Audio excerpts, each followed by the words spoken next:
She spent every waking hour on unpaid labour, whether it was foraging for wood to cook her food, standing in line for water, or hand washing her family's clothes.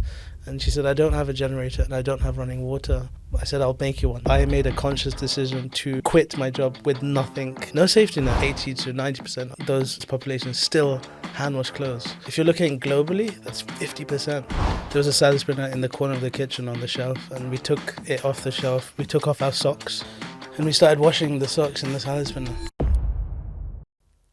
Hi, I'm Hayaatun, and this is What We Don't Know, all about better leadership in a chaotic world. Thanks so much for joining. What can washing machines teach us about leadership? Today I'm delighted that we're joined by Navjot Sawhney, Nav to his friends. And Nav is the founder of the Washing Machine Project, and we're going to find out how that came to be the entire centrepiece of his life in the course of the conversation. Nav has been an engineer at Dyson. He has gone on to win Time Invention of the Year. He's partnered with some huge companies like Whirlpool and Santander. He's managed to enrol celebrities. He has worked with universities around the world as well. He has been on the BBC, on Sky, he's been at Davos. Anywhere you can think of, he's probably been there wearing his Washing Machine Project t-shirt. So let's find out what we don't know about Navjot Sawhney. So Nav, it is good to be sitting here with you today. The last time we saw each other, just to name drop, we were at number 10 with Jensen Huang of NVIDIA and Secretary of State for Science, and a bunch of other very distinguished people in the field of AI and engineering. Yeah, I remember, and I had my little mini Divya. Of course you did. And I gifted it to Jensen, which he took, and he's very, very complimentary about it. Yeah, that was a surreal day, and National Engineering Day, wasn't it? National Engineering Day. So started at number 10, ended it at the Palace. It's a day in the life, right? It's amazing where life takes you. Yeah, and I think for me personally, like the journey of the Washing Machine Project's been so interesting to be in a position where, like EastEnders actors have reached out. We had Netflix chef reach out. There's been some interesting collaboration. Some really people that have been inspired by that want to support the mission. It's been a really humbling experience. I think you have a bit to do with that now, but I'm glad to hear it that the world is waking up to the significance of what you're doing. We like to generally kick off with giving our listeners and our viewers a bit of a sense of what our guest is currently doing. So why don't you tell me what being the founder and leader of the Washing Machine Project involves? Yeah, it's a really interesting journey that we're on right now. We've been going for the last 6 or 7 years, and we're kind of just at this tipping point where we've been bubbling away, and we're just like at this inflection point where we're going to scale significantly. And right now, a lot of my days are spent talking about trying to manufacture thousands of these washing machines that we produce, also speaking to really interesting people that want to fund the Washing Machine Project. I've just come back off a 25-day tour from India to Kenya to the US, and it's been a really busy month. Well, we're looking forward to hearing more about what you've been up to and more about the project itself, of course. Yeah. But we have to rewind a bit first, and I want to know more about what was little Nav like. I was a monster, according to my mum. I was a very curious child. I would be fascinated with how things worked.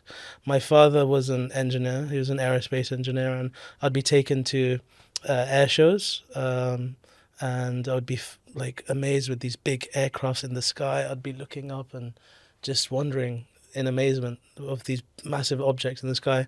I would come home. I would take the toolbox out of the cupboard, and I would use the screwdriver and just take apart all the appliances that I would come across, whether it be the fridge or the TV remote or plugs, and I would just not know how to put them back together again. And that used to make my mum really, really angry. And I was just fascinated with how things worked, and going into engineering and figuring out how things worked, and just applying my curiosity to real world problems was a natural transition for me. See, I'm conflicted here because the side of me that has spent 20 plus years trying to get people in engineering to go, yes, this is what children should be allowed to do. But I also had an older brother that did that, and there were some favourite toys that I only had a brief opportunity to play with before that they were taken apart, never to be put back together Exactly, again. So I'm kind of split between empathising with you and with your sisters. Yeah, exactly. I had two older sisters, and my mum like single-handedly raised me. My father unfortunately passed away when I was a kid. So how old were you? I was 8 years old, so slept and never woke up. So that kind of early trauma in our lives really kind of shaped our existence. And being raised by women, especially brown women, was a fascinating experience. I saw firsthand, single-handedly, how they would navigate society. The struggles and stresses and strains. Give us an example that they had to go through. Like my mum, was passed over on so many different promotional opportunities just so that she could, tend and care for her kids, and, my sisters, navigating life as brown girls in a society where, they're often the only brown girls in the room, and how to manage that when you're self-conscious about your image, and, my mum making sure that we, grow up reasonably responsible and educated and trying not to get into trouble is really tough, but she did it. She worked so hard. She always made sure that we were home on time. Can you empathize? Possibly. Yeah. I was going to say, so it sounds like she was a very, very strong influence in your formative years. Yeah. What were your other aspects of, being a teenager now, of what sort of memories do you have from those years? Yeah, I think so. For me personally, I was a very misunderstood kid. I think I was very distracted. I would say if you were to diagnose me today, I'd have probably been diagnosed with some sort of neurodivergent. I don't know what the word is, but there was obviously something there that needed to be addressed. But my mum, being an Asian mum, didn't diagnose it. She was like, Nav just needs responsibility. And so she wrote to my primary school teachers and my high school teachers and said, can you please put him in charge of anything?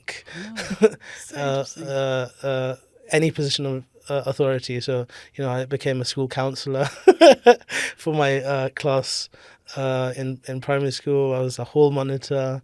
Having that badge, I took that really seriously. And then in high school, I was a junior leadership team member, and these types of things, psychologically made me have a bit of a belonging, and made me have some responsibility, as my mum said.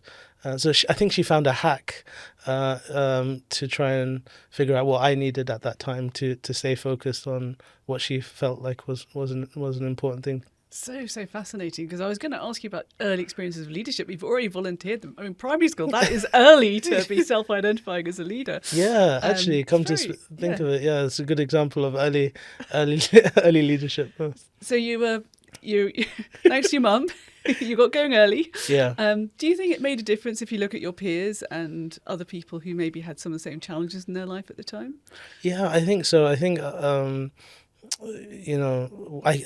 look back at it now, and my friends were brilliantly smart. Some of these guys were like top set students, but they've kind of fallen off. Some were really unlucky and made really bad decisions later on in life, and have paid the consequences of that. And I don't know what is it about me and what happened to me personally, where I've followed this path of purpose and leadership, and I'm in the position I am today. And I spoke to one of my early friends.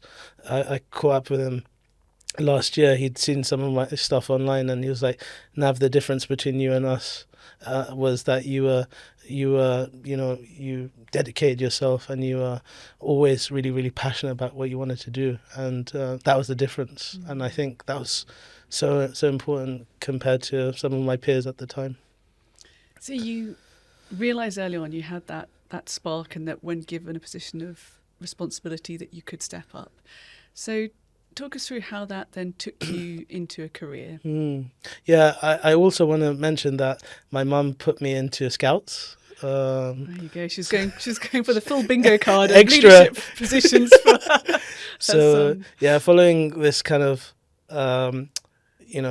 we are one person in society, right? So, how do you give back? My culture and background is that I'm a Sikh, and Sikhs believe in selfless service. This is translated as Seva, which is giving back to society in one way, shape, or form. Now, that's not just a Sikh principle. That's just that's just being a normal human being, and things like Scouts really help you emphasize that at a very young age. You go every week to give back to society, whether it's packing bags at a supermarket for people that need help, or raising money for a local organizations that need it, or doing something more international focused. And I think these types of experiences, whether it was a position of responsibility or giving back to society, really helped shaped me at a very young age. And so you decided to study engineering. Yeah. Was that an easy decision to make? Did you have a sense of direction you wanted to fulfill in your career at that stage? Yeah, I mean, I was good at maths. I loved how things worked, and so whilst being a delinquent at a very young age, it was a kind of natural transition, and I was just lucky that I made it through, and I got into university at a time where some of my friends didn't. Did you find it easy to meet the requirements? Quite an academic course you were on. How was that? Yeah, I didn't get my first choice. I was devastated by that. But again, I kind of just found a way through. I got through onto a course that was my second or third choice, and I just tried to make it happen. And I think this philosophy of just trying to find a way through, it's called Jugaad, which is spelled Jugaad, which is loosely translated as problem solving with limited resource. There's whole PhDs written on this philosophy, so I hope I do it justice. Whether it was my mum trying to jugaad her way through a time where at times she only had £10 in her bank account, or me trying to make my way through when I didn't make the grades for my first choice, I think this kind of philosophy is needed when you're a leader. Yeah, and it sounds like something you've carried forward into your career. So you ended up working at Dyson. Yes, I did, yeah. Which is a very prestigious place for an engineer to work. Yeah. How was that? Yeah, I mean, I had no clue where I wanted to work and what I wanted to do. All I knew is that I wanted to get onto the best graduate program available. And when you go to these career fairs at university, you just go to the companies that give you free pizza, It's all based on the merch, isn't it? Yeah, exactly. So I didn't figure out until very late on into my time at Dyson that, what do I want to do, and what fulfills my purpose and my passions, and what's going to keep me going at 3 a.m. When the going gets tough, or, a Saturday or a Sunday, or just working my way through it. And I was really lucky that I got a job at Dyson at a time where, a lot of my friends didn't, and I just, went all in and just chucked myself in the deep end. And I got it at a time where I just graduated, and 2 weeks later I'd already moved out at the house to go move closer to Dyson. What was Dyson like at the time?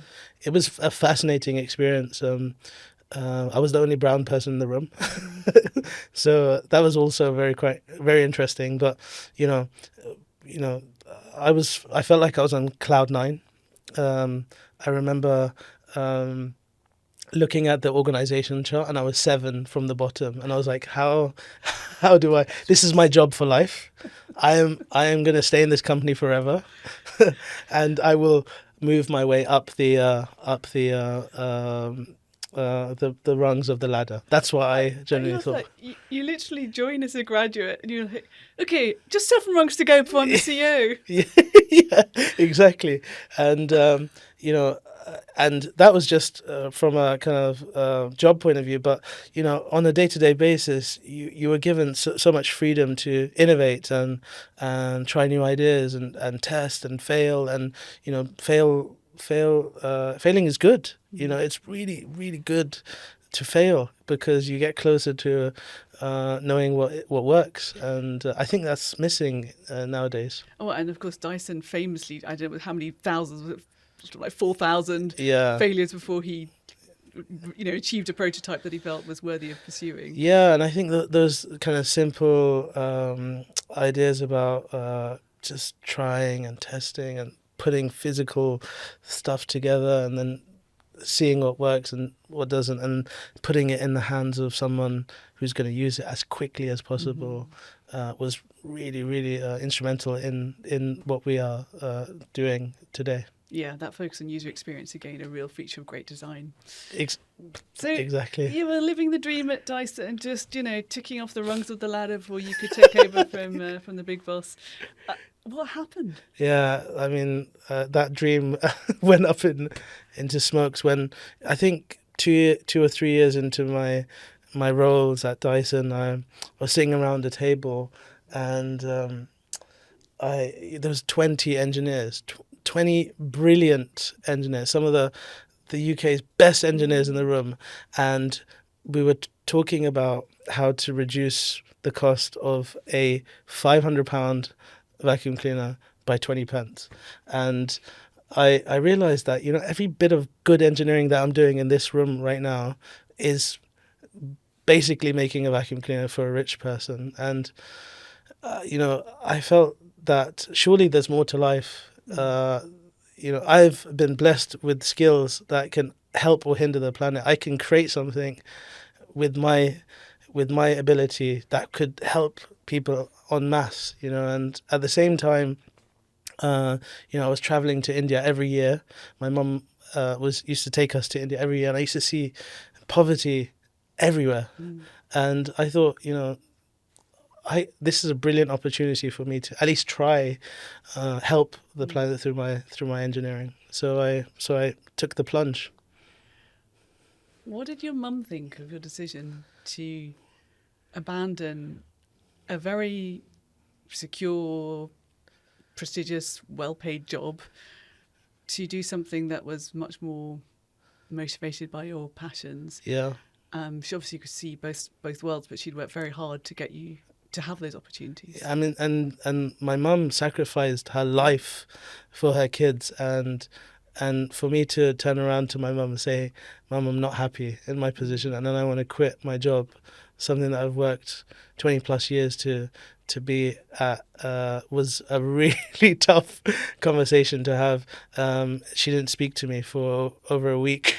But she was like, "You're making the biggest mistake of your life. What are you doing?" I had no support from any of my friends and my family. They thought I was making the biggest mistake. But I genuinely was unhappy, and I wanted to at least try, and I was lucky enough to apply for an opportunity at an organization called Engineers Without Borders. And at the time, they had this global program that sent engineers around the world to existing organizations. And I was lucky enough to be sent to India to make clean and efficient cook stoves in South India. Well, okay, we should continue. I've got a cook stove related comment. Go for it. No, I'm going to hold it. I'm going to exercise self-discipline. So you're going to have to tune in later. Yeah, this is a cliffhanger. This is a clip. So you went to India with Engineers Without Borders, which was a fantastic way to think about how to use your engineering skills that you'd honed so carefully and diligently over those years for a completely different purpose. So what happened then when you went to India? I I genuinely thought I made the biggest mistake of my life. That your mum was right. Yeah. So a weekend, I was in this remote village in South India. It was thunderstorms, pouring with rain. There was a blackout, so no electricity. It was 40 degrees, so it was humid, and there were mosquitoes, and there was no air conditioning because there was no power. And what did I remember having a conversation with my sister at the time. And I said, I've realized that I've made a mistake. I'm going to come back home and go back to Dyson. At the time, Dyson didn't provide sabbaticals, so I made a conscious decision to quit my job with nothing. Wow. In No safety net. No safety net, exactly. And I remember I had to just again throw myself in the deep end. I chose to live in the most rural village to really try and understand people, and that's what I did. And I'm so lucky that they welcomed me with open arms. I didn't know the language. My mum was born in Mumbai, so I speak Hindi, and Tamil speak Tamil. So it was chalk and cheese, but it was such a brilliant experience. And on Monday we would have an idea. On Tuesday we would be able to prototype this idea, and the prototype would be in the field being used by a person that needed our cook stove by Wednesday, and by Thursday we'd already get some feedback about how rubbish our idea was. And so by Friday we'd already have a new prototype being worked on, and this kind of testing, learning, failing was this fast iterative cycle. Yeah, it was I learned at Dyson, but it was very close to the end user, and you'd see the difference to someone's life. They would have to gather less wood. There would be less smoke in their eyes. Less smoke that they'd be breathing in, and it was a brilliant experience. So, having done vacuum cleaners and cook stoves, you went on to your next household appliance. Yeah. Did you ever think maybe I've done my bit for household appliances? Yeah. I mean, I think everything in my life has been very organic. It's never been, I've never had a long-term plan. I mean, I wanted to be an astronaut when I was a child. So, and then I realized that it'd probably be a bit hard for a helmet to go over my head, is what my sister teased me with. So yeah, I don't know if you saw Artemis 2 being launched in the sky. That was pretty exciting. That is sort of peak cool, isn't it? Really, I mean. But okay, so you couldn't go to space. So instead, you decided that the sort of the mission for the next chapter of your life is going to be washing machines. Yeah, and it was, again, completely organic. So, in the village I was staying in, people lived such humble lives. And whether it was, when there was no power, people just got on with it, like they would just light candles. And the people were amazing. And my next door neighbor was a lady called Divya, and we became best friends. Her English was amazing. My Tamil was rubbish, so she was one of the only people that I could communicate with on the streets. And she spent every waking hour on unpaid labor, whether it was foraging for wood to cook her food, standing in line for water, or hand washing her family's clothes. And she wanted to work, but she just didn't have the time. She'd spend every waking hour on unpaid labor. So I said to her, Divya, I'll buy you an electric washing machine. Why are you spending so much time on this? And she said, I don't have a generator and I don't have running water. And I said, I'll make you one. And that's the kind of penny drop moment. That's when the washing machine project was born. So, I mean, I think lots of people can relate to those Divya moments, if I call them, where you suddenly have your eyes open to something that you just didn't realise was an important issue that people are grappling with, or that you see an opportunity to to do something that could be worthwhile. But not many of us choose to make it then the entire focus of our life. Yes. Where did your conviction come from? Yeah, I think going back to, being raised by women, and I had this serendipitous moment where, I saw my mum in Divya, and I figured that, my mum was lucky because she was in a society where she had appliances to make her life a bit easier. And can you imagine if in 20 years Divya's family could also prosper in the way that my mum and my aunties have prospered? And I figured that this is the kind of inflection point moment that I was looking for. My time making cook stoves was coming to an end. I had to go back to the UK, and I realized that this was completely, there's a massive gap in this market. There was no one looking at this at scale, and I spoke to as many people as I could, and everyone said the same things. We don't have running water, we don't have electricity, it's too expensive. And so I said, yeah, I'll make one. So I came back home, back to the UK, and I started the washing machine project. So I'm sure you've been on tenterhooks. I will give you my cook stove related comment. Oh, yeah.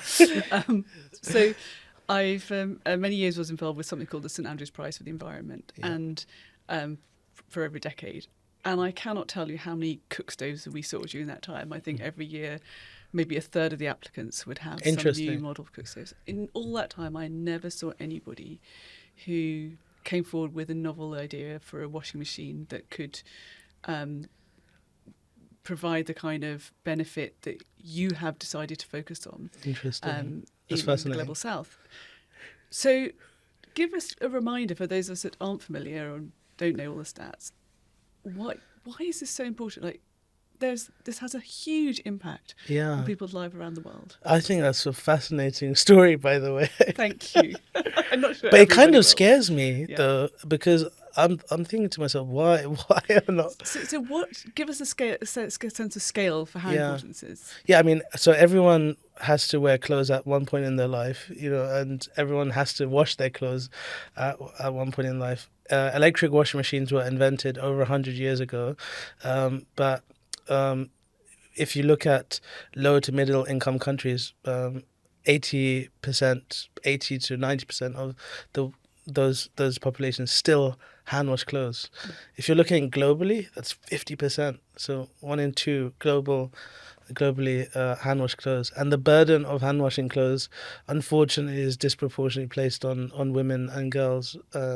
Like a lot of the unpaid labor chores in the household. And we think that's so unfair. That is incredibly unfair, because it's an opportunity killer. And I think, in this day and age where we're sending people to the moon, but there's a mother that has to travel to a stream and spend up to 20 hours a week doing this backbreaking activity. We need to do better as a society to help. Yeah. So you really put your money where your mouth is on that, and you decided that you needed to have a sort of second bite of the cherry in terms of your own studying and development. So you trained in humanitarian skills alongside your engineering skills. Is that correct? Yeah, I realised that I have no clue about what I'm about to endeavour into. I have some engineering knowledge, but I needed to learn, and I needed to surround myself with people that know more than me. And I think this is a quality that leaders need to have, which is, surround yourself with people that know more than you, and are that willing to help you on your journey.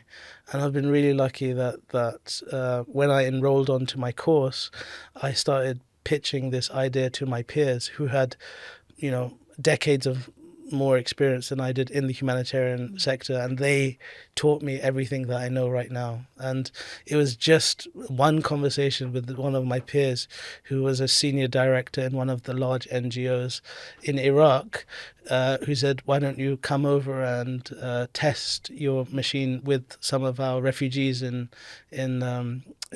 Kurdistan, which is northern Iraq. And so we did that. I just said yes straight away, even though we didn't have a prototype. So you then went on to create the washing machine project. Yeah. Tell us a bit about where you've got to.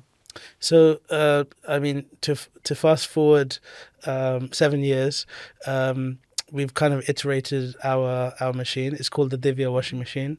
It's now patented as the world's first flat packable manual washing machine. It saves 75% of time and 50% of water compared to hand washing clothes. Last year, it won the Time magazine Invention of the Year. Amazing. It's yeah, and we've now impacted over 100,000 lives.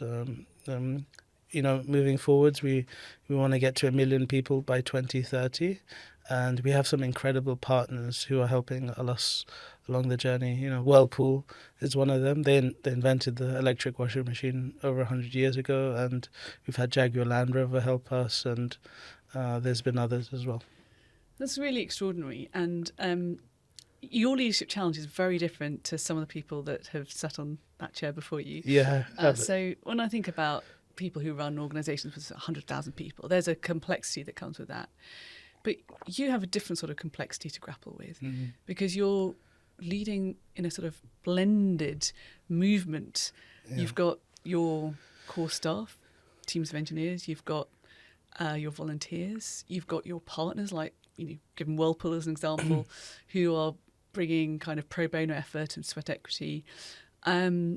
You're also trying to stay very connected with your end users.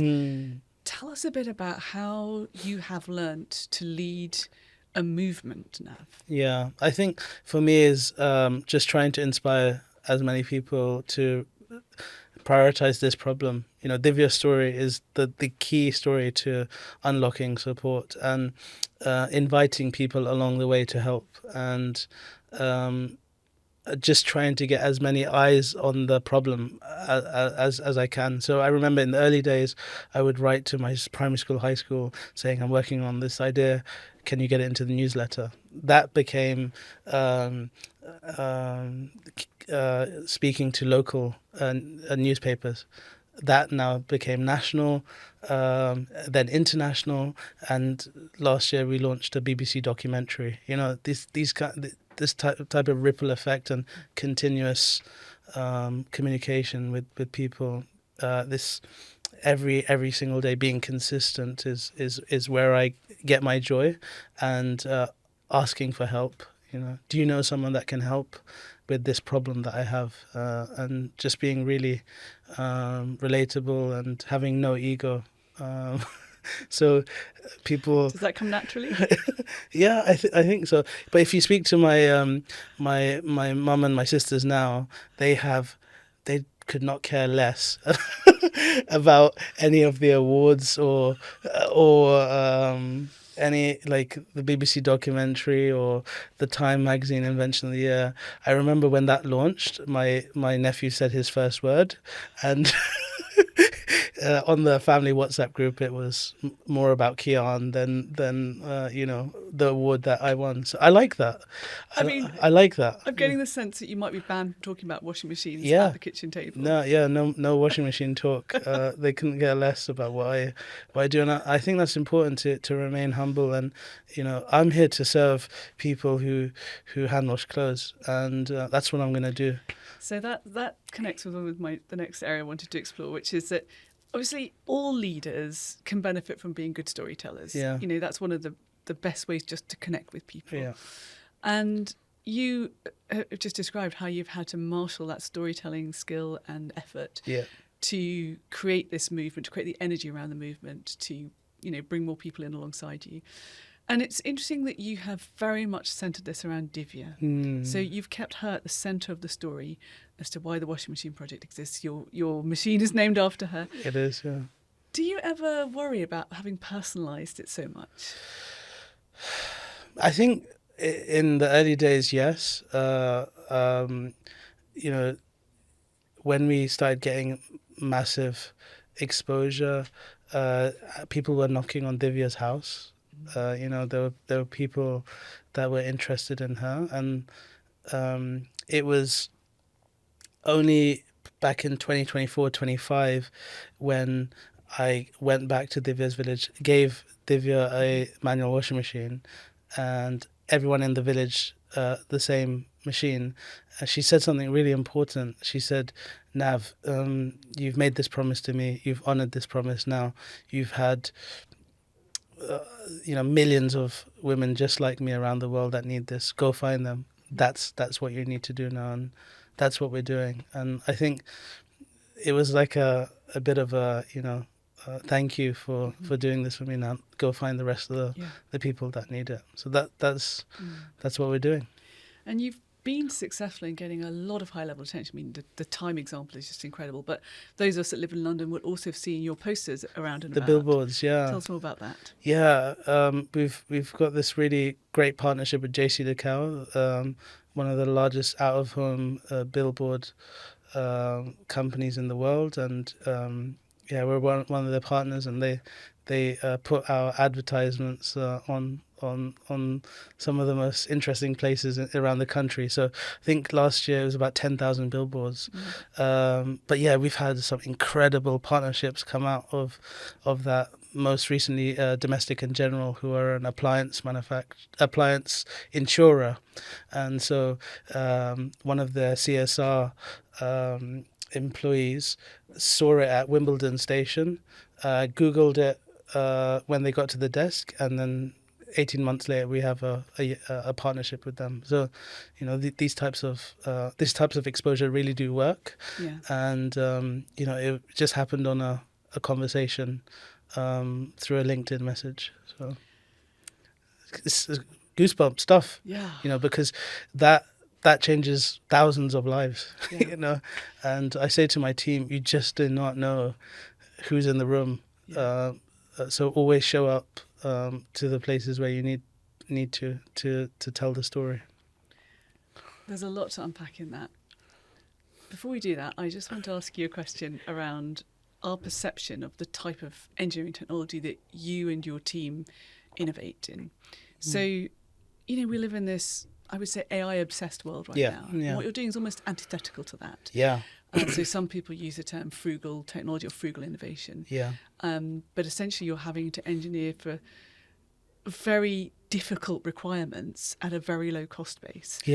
So do you think actually that this is something we should be more interested in collectively rather than think it's all about global south end users? We live in an era where I think our vulnerability in terms of supply chain and energy and climate has become ever more visible to us. Do you think we view that in the right way? I believe that we're innovating for the wrong people. I think large companies are innovating for a saturated market. There are already products available for the top 5% of the world, and there's so much more impact that you can make for the bottom 50% of the world. I'm talking about income per capita in some of these countries. The people living on $1 a day, giving them another dollar would completely transform their life. And that's what I encourage in my conversations is, like, especially the next generation of engineers, is how can we innovate for these people, because we have as a planet we cannot all have cars, we cannot all have refrigerators, we cannot all have air conditioning units. So how do we innovate for the next generation of people that want access to those products? That's going to be the key priority for the next I would say next 25 to 50 years, is to continue to innovate for these people that me and my family have benefited from for the last 50 years. So it's something that's on top of my mind, and we're working on laundry care right now, but there will be a day where we work on other appliances that are more appropriate for people like Divya. So listening to you, looking at you wearing your iconic washing machine project T-shirt that I've become very used to seeing you in, You don't interpret leadership as a 9 to 5. Yeah. You live and breathe this. Yeah. You advocate for us wherever you can. You don't want to let an opportunity pass you by to make a difference through the work that you're doing. That's a lot of pressure for one person. It is, and it's hard to separate me from the washing machine project as the individual, and it's something that I'm grappling with, I think, and it's probably something that I need to do more of, is who is Nav as the individual and what's the washing machine project. And I think for my team as well, they'd benefit from me, giving them space, giving them more space, and to innovate and to flourish within their own role. So I'm really conscious of that, and I step away from the day to day as much as possible to allow my team to do their work. And I think over the next few years, as I settle down, start a family, I think my own priorities will change. But I've always said, this is the last thing I'll do. I want to do this for the rest of my life, and I'll do it for as long as I can. And how do you keep the well replenished, is a phrase I sometimes use, but this, how do you keep your energies topped up, your emotions stable? I mean, it's not just the hours in the day and the sort of, putting some distance from you and your work challenge. Yeah. What you do is often also inherently emotional. I mean, you've got your products being shipped out to refugees and to camps in conflict zones. There's a lot to process in your role. How do you keep yourself sane? Yeah, and I think apart from the basics of having 7.5 hours sleep and making sure I'm keeping active and eating well, I think there's an emotional resilience that you need. And I've just told myself that this is my duty. I found my calling, and I'm so lucky that I found it so early on in my career. I've met people that are retiring now that have been so frustrated for decades in their jobs, and they want to help, but they don't know how. And I think COVID was the turning point for people, where they found out that life is mortal. There's a limit to life, and you see it with people taking 2-3 days off a week to do something else, spending more time at home, spending time with family or their friends. And I was just so lucky that I found that out early in my life. And how I stay resilient is a concept called Chardikala, which is forever in rising spirits. And I think for me, the people that I meet, they're the happiest people I've seen.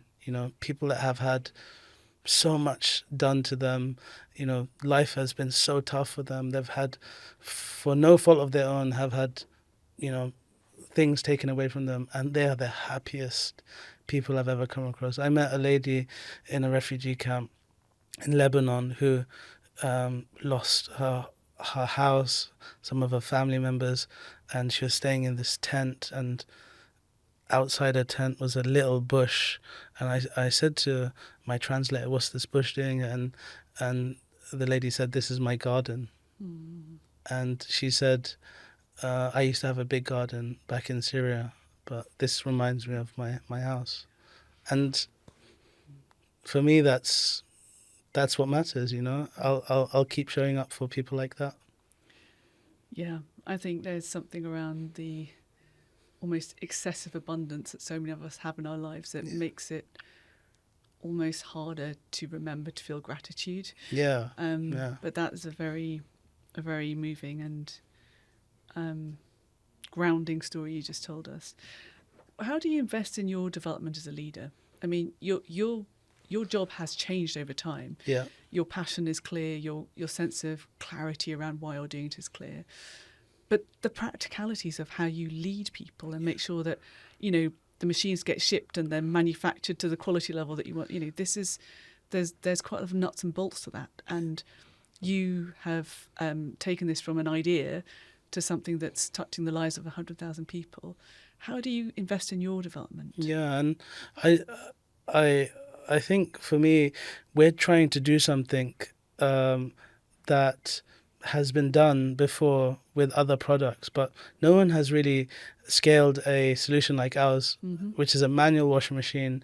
Um, uh, we're all sort of like category creating again. This is something that people are not used to, and so there's an education piece. I find so much comfort in talking to people that have already done it for other products. So I spent some time in Kenya recently, and I spoke to one company who makes a cook stove every 3 seconds, and their first cook stove that they ever made took them 3 days. So that this year they're going to be making 3 million cook stoves. So, the scale is just insane. And I spoke to the COO of that organization, and I just learned, I wanted to absorb and be a sponge and just create those connections and those relationships. And I have hundreds of these relationships now that I could just call up at any time I want and just say, I need some help on this. How did you do it? And I believe like the reason why the washing machine project has got so far off so little is because of the relationships that we keep. And I encourage my team to also build their own black books, because they're not going to be at the washing machine project forever, and you will need those contacts wherever you go. So you've already accomplished a lot. You set out to create a product that would work for Divya and the other women in her position. You've done that, you're scaling. You've got more to do. But beyond that, what are your aspirations? I want to be happy. I think first and foremost is like in my own self, I want to separate me and the washing machine project more and more. I want to settle down. So I'm excited for that next chapter in life. And the washing machine project is, it's I'm so excited about what we're doing. There's some incredible innovations in the pipelines, and we'll be laughing at the day that we only made washing machines. So yeah, and for my team, I want them to keep developing and keep living a life of purpose, whether it's at the washing machine project or whatever they do in their next chapter. And I'm really excited for them as well. And when you look back on your hopefully long and very successful career many years from now, Nav, what do you want to be able to say about it? That's a very good question. What do I want to say about my career when I look back? I think the guy that never gave up.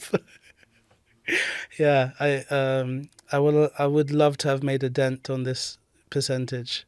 Right now it's 50%, but if the washing machine project could, have dropped that percentage down to single digits by the end of my career, that would be an incredible feat.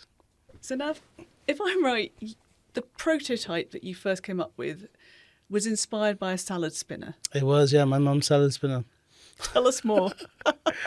Well, I gathered a few friends equally as frustrated as I was at a big corporate, and we were sketching on a pad of paper, and we're just trying to figure out like how to spin clothes in an enclosed environment. And we're like, what if we use this salad spinner? And there was a salad spinner in the corner of the kitchen on the shelf, and we took it off the shelf. We took off our socks, and we started washing the socks in the salad spinner.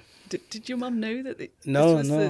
And we probably have never replaced it since. But the salad spinner's in the R&D space now, so as a funny reminder of where we started. It's going to go in the museum eventually, isn't it? Probably. It's the true story of how the washing machine project came into being. Yeah. And one of the challenges, really, in all of engineering is that you can never stand still. So when you achieve something, you feel like that's a milestone. And then you start to see all the ways in which that could be improved. And then your end user gets enthusiastic and they tell you all the new features they want to have. Yeah. And I guess even though you're trying to keep things simple, you must have that kind of pressure too. Yeah, absolutely. And we constantly go back to the user and trial our machines and test it and pilot it, and continuous innovation. And it's tempting to add more features. People say, why don't you make it battery operated? Why don't you make it solar powered? And what we're trying to do is scale whatever we have right now. We've spoken to 4,000 users in 15 countries on their washing habits. So we know really well how people wash their clothes, whether it's how large their families are, how much water they use, do they want a difference, what would they do with that extra time? We know all of that, and that goes back into our design. And I think it's really, really important to use what we have and scale that significantly. So that's what we're going to be doing. So what version are you on now? We're probably internally we call this the 1.65. So that's probably like the 5th or 6th version. And there's been small interesting updates. So for example, one of our users said that for me, I put my clothes in an electric washing machine, and I I don't look at the collars and cuffs. That's something I'm that shocked. That's something that I don't do.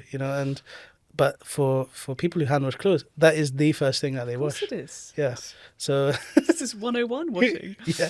So they use a brush, and they wanted a brush onto the machine. They wanted to add a scrub board, and based on that feedback and going on rounds and rounds of pilots, we've installed a washboard on the machine based on that first conversation. So these are some of the kind of iterations that we make.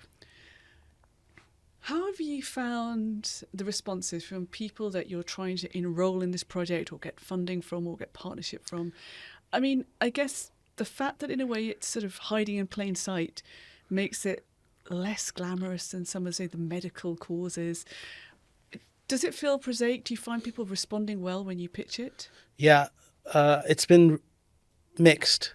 Give us some examples. Well, in 2021, I spoke to a board member of probably one of the largest FMCGs, fast-moving consumer goods companies. This organization probably touches the lives of half the world's population every single day through their products. And this board member said to me, women want to hand wash clothes, and they what would they do with their time? They enjoy hand washing clothes. So that was interesting. This person, with their decision and their budget could have, changed the trajectory of the washing machine project's impact. On the flip side, we spoke to Whirlpool, and it was a 1 + 1 = 3 moment, where they had already been working on a manual wash machine, but they didn't have the access that we did, and we didn't have the scale that they did. So coming together really helped us. So it's been mixed. And most recently, we've been working with the Asian Development Bank, who have just released a report that we've helped with, talking about the laundry gap. This is a ladder that they've created. At the top of the ladder is electric washing machines. At the bottom of the ladder is hand washing clothes. And how do we help people up this ladder? So closing this laundry divide. And it's been amazing to see people come on the journey. And I find it a personal challenge to help people and encourage people to focus on this issue. And, we've recently been working with another FMCG detergent manufacturer, which we're just about to announce in the next 6 months or so, who have been brilliant and want to support us scaling. I'm so glad that first example was your outlier. I mean, it's a mic drop moment. We used to hear that in this day and age. Yeah. From someone sitting around the board of a major company. Depressing. Yeah. Who has been the most inspiring person that you personally have engaged with along this journey? That's a tough one. I think for me, Divya. Divya for me has been the key pivotal moment. Without her, this probably wouldn't have existed.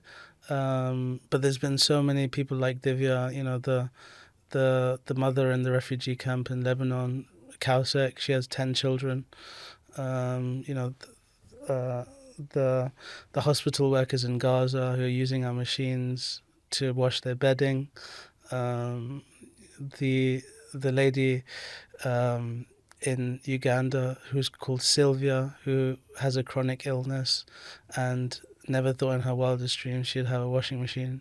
And on the moment that she received one of our machines, she washed every single piece of cloth that she owned, as well as inviting communities around her. And I could go on. There's thousands of these people that inspire me every single day. Thanks for bringing it home to us, Nav. It's really an amazing set of real-world examples of the difference that your project is making. Yeah. So Nav, to finish off, I always like a bit of a quick fire round. And so that means I'm going to ask you a bunch of questions and I'm looking for answers of a word, a sentence. If it starts getting tough. too much, then I'm going to intervene. Yeah. Exactly.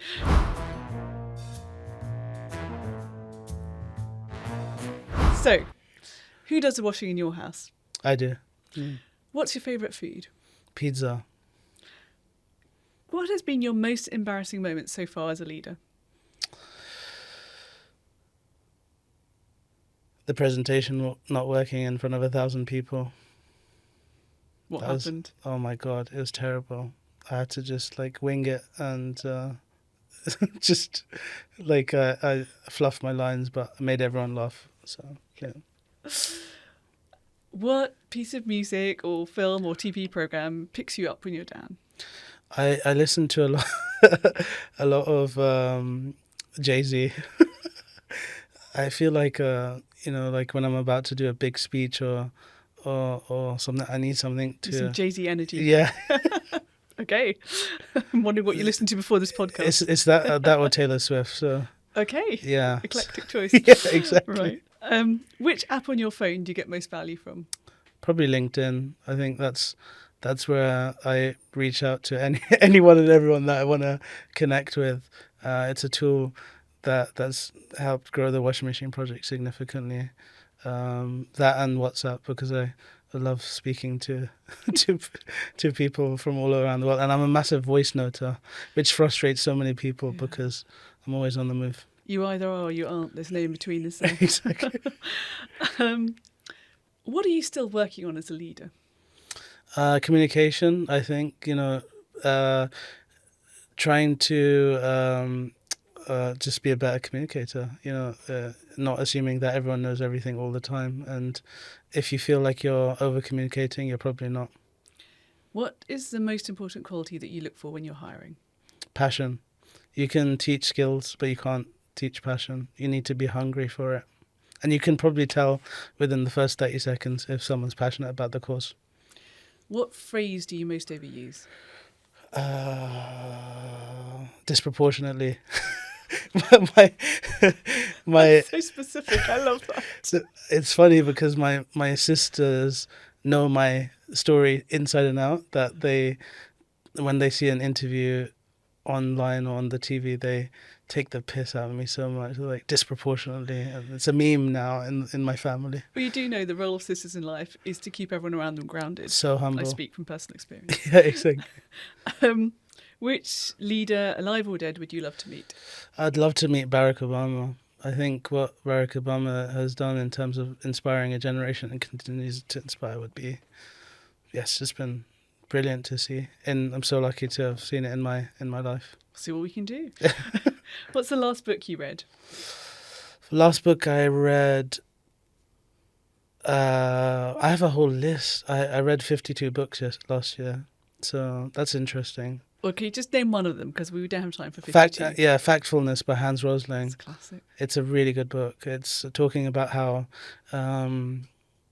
data has, we should make our decisions based on data, not on the things that are fed to us through media and stories and stuff like that, This podcast is called What We Don't Know. So what is it that you know now, Nav, that you wish you'd known earlier? That it's important to fall in love with the problem, because solutions will always change, but problems will always be there. And that's what's going to keep you going. Wow, that is a strong note to end on. Thank you so much, Nav.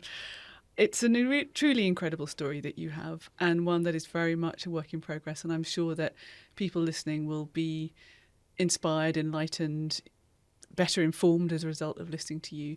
And your point around finding your purpose early on and using that to propel yourself forward, I think is something that in this crazy, chaotic world we can definitely all learn from. Now, thank you so much for sharing your journey through the washing machine project with us, and we wish you every success in the next chapter. Thanks for having me. I found that a very interesting conversation. Nav is an unusual person. Not many of us have gone all in on trying to make a difference on a problem like that. I mean, it's quite something to spend your life devoted to household appliances, but you can see that he's gone from doing that in a sense which is sort of enriching the lives of people who already have everything, through to making a profound difference to the lives of people whose opportunities are so constrained by domestic chores. Domestic labour, maybe is a better way of putting it. And so I definitely took away some big lessons from Nav around the power, the galvanising force of finding your true calling. So for him, that has created a kind of architecture to his life whereby he embraces the difficulty along the way because he's so propelled by that purpose at the heart of what he's doing every day. He is somebody whose approach to life has definitely been shaped in quite a deep way by his family, his faith, his culture. I love the stories about his mother dealing with his sort of, slightly distracted tendencies by persuading teachers to give him responsibility from a young age, and how that actually laid the foundation, I think, for him to become somebody who really did commit and did step up and did feel accountable for what he did. And his comments around his Sikh faith and how the concepts that are embedded there around selfless service and problem solving with sort of limited resources and Jugaad, how those all still frame his life and his decisions today. I also found it really fascinating to hear his sort of like 360 approach to enrolling everybody in this mission. He is so persuasive. You can't spend more than 5 minutes with Nav without knowing what it is he does and why it matters. And so I'm not surprised he's able to convince so many people in different walks of life to come on board with this movement. He appreciates the power of storytelling in a way that lots of people haven't yet gripped to the same degree. And then finally, I'll say, we heard Nav many times talk about how lucky he was. And I think we all know that that is luck that is created by the choices he makes in life and what he puts into it. So a very humble person, but somebody who is changing lives on a scale that most of us could only imagine that we have the potential to do. Thanks so much for joining. Really appreciate you watching or listening. I hope you've enjoyed our conversation today. Please do subscribe. Get in touch with us at whatwedon'tknow@boxlight.io, or go find us on our socials. We're on LinkedIn, we're on other platforms, which I can't remember. But they're there, and if you contact us through any of those means, we will definitely be listening. We love to hear from you. We love to get your feedback around what's working well for you, what topics you want us to cover, and who you'd like to hear from. So we look forward to seeing you again very soon. Thank you so much.